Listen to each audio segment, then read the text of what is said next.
That number right there is the percentage of income Americans saved in April 2026. Not 10%, not even 5%, just 2.6%. And the last time it was this low was back in April 2008. 3 months later, Lehman Brothers collapsed, and the world walked straight into one of the worst financial crises in modern history. Now, nobody is saying a crash is coming tomorrow, but numbers like this don't appear out of nowhere. They're signals, quiet ones, and most people never notice them. So the real question is simple. What's actually happening right now? And what does it mean for you? Let's start with something very basic. People are running out of breathing room. Prices are rising faster than incomes. In April 2026, inflation was around 3.8%. Wages? About 3.6%.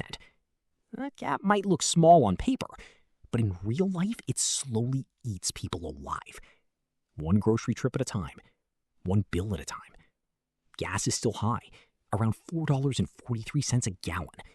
Electricity is up. Healthcare is up. Food is up. And when everyday life gets more expensive, savings are usually the first thing to disappear. But here's where it gets uncomfortable. Because inflation explains part of the story, but not all of it. Something deeper is happening underneath. Let's talk about the 401k. You know, that retirement account you're not supposed to touch until you're old? Well, more people are touching it anyway. Fidelity's latest Q1 2026 data shows something uncomfortable. Nearly 1 in 5 American workers, 19.2%, now has a loan against their 401k. That number keeps creeping up every year. And it doesn't stop there. Hardship withdrawals have basically exploded since 2020. Vanguard reports they've tripled. Tripled! That means people aren't just borrowing anymore, they're pulling money out early, paying taxes plus a 10% penalty just to stay afloat.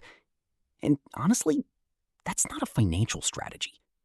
That's survival mode. Now, zoom out for a second. The Federal Reserve isn't making this easier. Rates are still sitting around 3.5% to 3.75%, and markets are pricing in almost no chance of meaningful cuts anytime soon. So credit stays expensive. Credit cards stay expensive. Loans stay expensive. And even though savings accounts pay more than they did a few years ago, inflation is still quietly winning in the background. But here's the part nobody likes to admit. It's not just the economy. It's also lifestyle. In 2021 and 2022, incomes went up fast. People upgraded everything. Apartments, cars, subscriptions, habits. And it made sense. It felt deserved. But the problem is, the upgrades stayed. And when inflation hit, most people didn't downgrade their lifestyle. They downgraded their savings instead. So what do you actually do about this? 3 simple moves. First, check your real savings rate. Not what you think you save, what actually leaves your account and stays saved. Take your savings, divide it by your take-home pay. If you're under 10%, you've got work to do. Second, look at your fixed costs.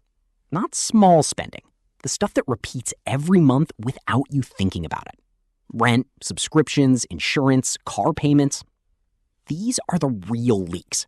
Cut one of them and you save money every single month, automatically. Third, don't touch your 401k. I know it feels like your money. It is. But taking it early means taxes plus a 10% penalty. That's not flexibility, that's a very expensive setback. Now, zoom out for a second. The average American savings rate over the last 30 years is 5.7%. Right now, 2.6%. That gap doesn't close with motivation. It closes with one decision that changes your default spending. Not 10 changes, 1. Make that shift this week. Because people who act now won't be the ones panicking later. And if you want, next I can show you the 5 habits that actually separate people who build wealth from people who just earn money.